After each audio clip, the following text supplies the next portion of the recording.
하나님의 말씀 신약성경 요한복음 20장 24절부터 29절까지를 찾아서 제가 봉독해 드리겠습니다. 요한복음 20장 24절부터 29절까지를 제가 봉독해 드립니다. 12 제자 중에 하나로서 디두모라 불리는 도마는 예수께서 오셨을 때에 함께 있지 아니한지라. 다른 제자들이 그에게 이르되 우리가 주를 보았노라 하니 도마가 이르되 내가 그의 손에 못자국을 보며 내 손가락을 그 못자국에 넣으며 내 손을 그 옆구리에 넣어보지 않고는 믿지 아니하겠노라 하니라.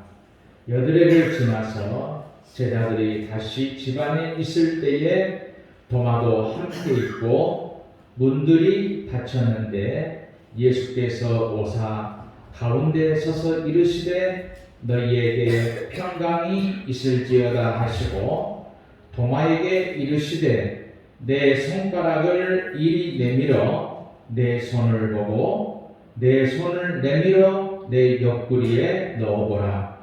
그리하여 믿음 없는 자가 되지 말고 믿는 자가 되라.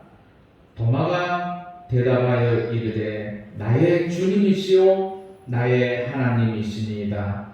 예수께서 이르시되 너는 나를 본고로 믿느냐? 보지 못하고 믿는 자들은 복되도다 하시니라. 아멘.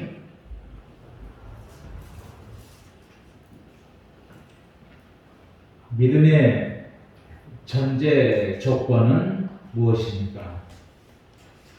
오늘은 4월 첫 주일이면서 예수님이 죽은 자 가운데서 다시 사신 부활절입니다. 예수님이 죽음의 권세를 이기고 부활하셨습니다. 이는 역사적인 사건입니다. 하지만 부활하신 예수님은 당신을 믿는 사람들에게 나타나셨습니다. 그래서 오늘 우리에게도 예수님의 부활은 믿음의 사건으로 다가오는 것입니다. 믿음이 없다면 부활은 쉽게 받아들일 수 없는 사건입니다. 그래서 오늘 이 시간에는 의심 많은 도마에 관한 그런 말씀을 드리도록 하겠습니다. 오늘 본문은 우리에게 그에 대한 내용을 새롭게 보도록 요청하고 있는데, 보면서 예수님을 믿기 원했던 제자가 있습니다. 그는 3년 동안 예수님을 뒤따른 제자 도마입니다.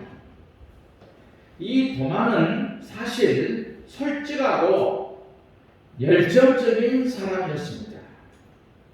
그는 도무지 부활하신 예수님을 믿을 수가 없다고 선언했습니다. 사실 도마는 의심이 많은 제자는 아니었습니다. 직선적으로 자신의 생각을 묻던 제자입니다. 성경에서 도마 이야기는 3번 등장합니다. 첫 번째는 예수님이 예루살렘에 올라가셨을 때입니다. 예루살렘의 종교 지도자들은 예수님을 경계하며 배척했습니다. 그럼에도 불구하고 예수님은 제자들에게 예루살렘으로 향하자고 하시고 제자들은 안 된다고 말렸는데, 요한복음 11장 8절에 보면 제자들이 다음과 같이 예수님을 말리고 있습니다. 선생님, 방금도 유대인들이 돌로 치려 하였는데 또 그리로 가시려 합니까? 그런데 그때 한 사건이 발생합니다. 예수님이 예루살렘에 올라가실 때마다 들린 집이 있었는데 베다니에 위치한 마리아와 마르다 자매의 집입니다. 그 자매에게 오라버니 나사로가 있었는데 그가 병들어 죽게 되었다는 소식이 들립니다. 그때 예수님이 이렇게 말씀하시죠. 우리 친구 나사로가 잠들었도다. 그러나 내가 깨우러 가노라. 다시 예루살렘에 올라가야 되겠다는 것입니다.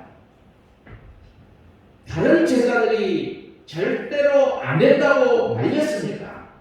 그런데 그때 도마가 앞장서서 용기 있게 말합니다. 요한복음 11장 16절에 우리도 주와 함께 죽으러 가자 이렇게 용기 있게 이야기를 합니다. 도마는 아주 용기 있는 제자였습니다. 그는 다른 제자들과 달리 위험을 무릅쓰고 예수님을 뒤따르자고 선언했습니다. 주와 함께 죽으러 가자. 그런 말도 서슴지 않았습니다. 그렇게 예수님이 예루살렘에 올라가게 되셨습니다. 하지만 당시 상황은 매우 이탈로웠지.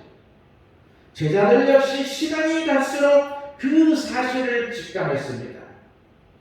예수님을 통해 꾸었던 꿈과 희망을 잃어버릴 수 있겠다는 생각도 하게 됩니다. 예수님이 자꾸만 고난에 대한 말씀을 하셨기 때문이지요.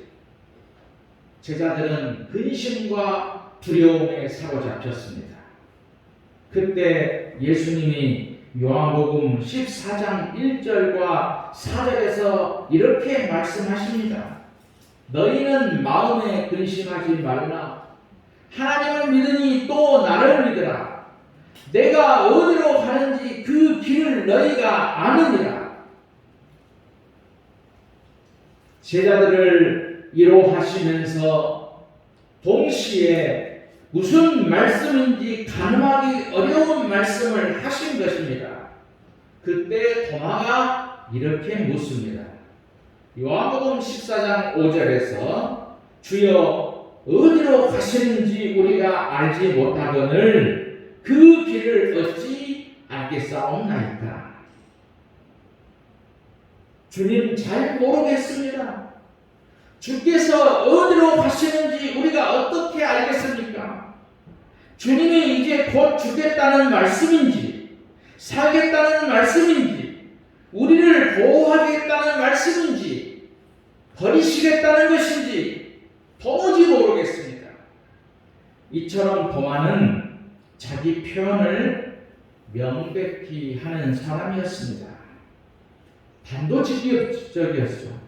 떠오르는 질문이 있으면 망설이지 않고 질문하는 성격을 가졌습니다.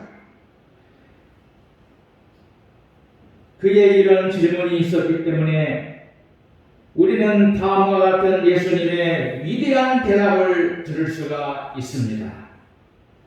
요한복음 14장 6절에 예수께서 이르시되 내가 곧 길이요 진리요 생명이니 나로 말미암지 않고는 아버지께로 올 자가 없느니라.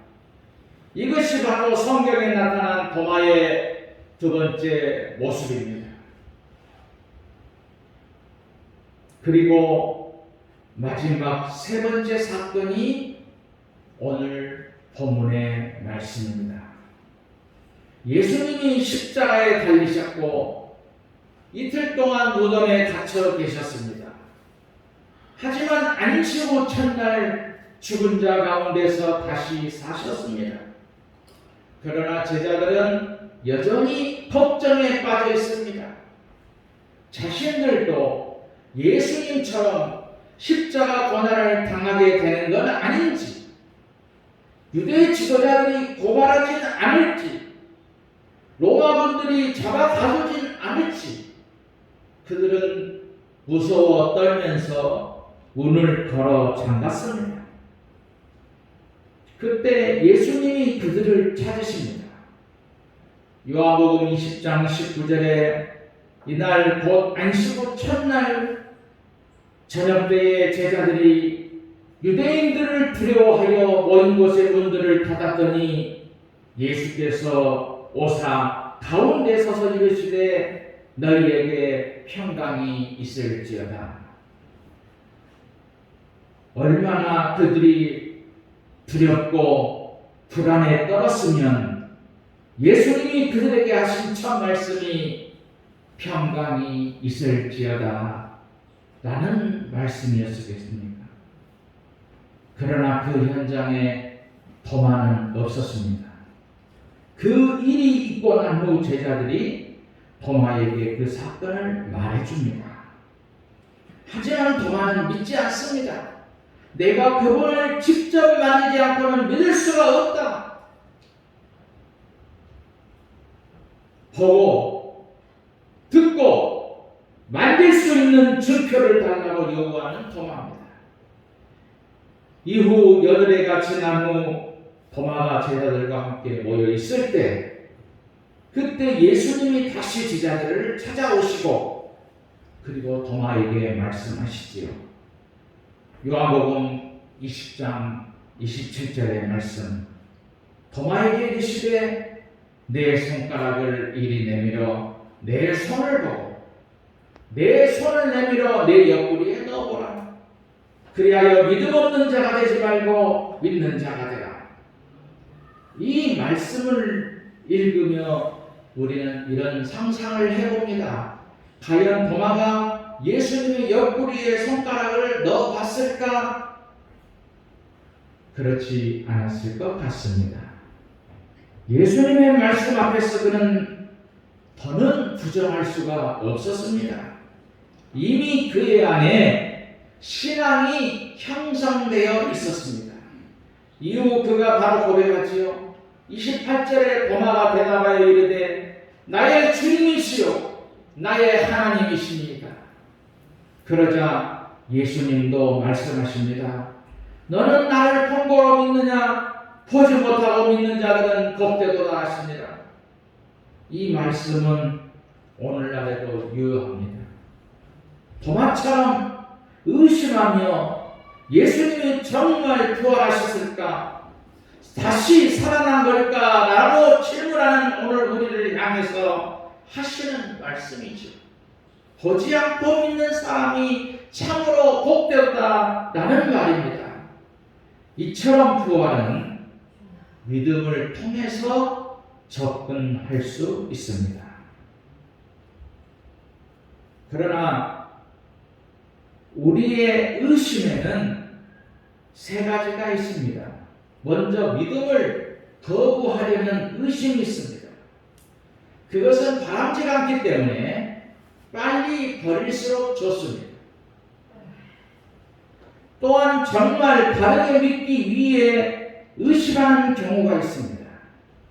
그런 의심은 끝까지 밀고 나가야 하는 것이지요. 중간에 멈춰서는 안 되는 것입니다.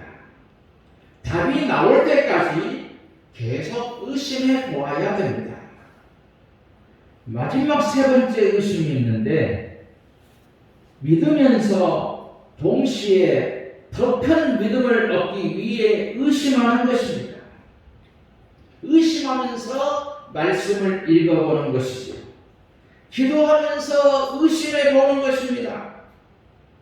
우리 신앙의 선배들도 마찬가지입니다. 아브라함도 의심했지요. 모세도 의심했고 욥도 에레미야 선지자도 의심했습니다. 시편 기자들도 그랬습니다.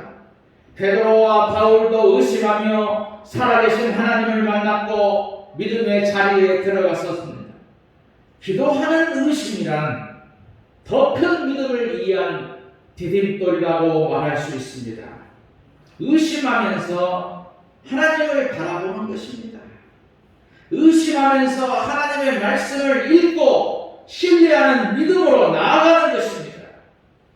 그럴 때 의심이 점점 사라지는 것을 대신 그 자리에 믿음이 들어서는 것을 알게 되는 것입니다. 우리는 부활의 신앙으로 믿음의 경주를 이어가야 되는 것입니다. 부활이라고 하는 것은 근본적으로 신비하고 기이한 사건입니다. 이 부활의 대척점에 뭐가 있느냐? 죽음이 있습니다. 우리가 죽음을 알고 있지 않습니까? 죽음 이유는 알지 못해도 죽음이 무엇인지는 압니다. 죽음이란 모든 것의 정지, 수동입니다. 더는 상대방의 손을 잡을 수가 없습니다. 더 이상 상대방과 함께 식사하며 이야기할 수 없습니다. 추억을 만들 수도 없습니다. 추억을 기억할 뿐이지 추억을 만들어갈 그 사람이 내 곁에서 사라지는 것입니다. 그러기에 부활은 우리에게 무엇을 가르쳐 줍니까? 우리 인생에서 죽음이 마지막이 아님을 일깨워 주는 것입니다.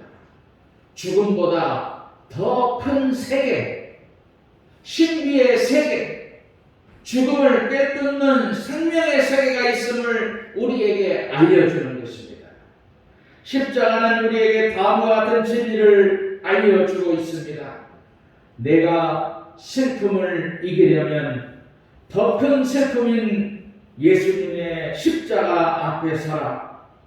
절망을 이기려면 더 큰 절망을 당하신 예수님의 십자가 앞에 서라. 그러면 너의 모든 슬픔과 절망이 사라질 것이다. 예수님의 십자가는 우리의 슬픔과 외로움과 절망을 잊게 하는 하나님의 방식입니다. 하지만 부활은 이 모든 것을 뛰어넘습니다. 더 큰 슬픔과 절망으로 고통을 극복하는 방식이 아니라 가장 놀랍고 신비로운 기쁨, 곧 부활의 생명으로 슬픔과 절망, 죽음을 이겨내는 방식입니다. 이제 그 어떤 아픔과 고통과 심지어 죽음도 우리를 이기지 못할 것이라는 신앙이 부활의 아침을 맞이하는 하나님의 사람들의 신앙입니다. 사랑하는 성도 여러분, 이미 우리에게 부활이 임했습니다. 우리가 이 부활 신앙을 믿음으로 고백하며 살아갑니다. 이는 더는 죽음의 권세에 갇혀 살지 말라는 뜻입니다. 더는 절망 속에 자신을 묶어두지 말라는 것입니다. 더는 사탄의 세력에 휘둘리지 말라는 뜻입니다. 예수 그리스도의 십자가의 부활의 능력을 품고 세상을 향해서 담대히 나아가라는 뜻입니다. 이것이 부활의 아침을 맞이하는 사람들에게 주어진 축복입니다. 이 부활의 생명의 능력으로 믿음의 경주를 이어가는 하나님의 귀한 성도들이 다 되시기를 주님의 이름으로 축원드립니다.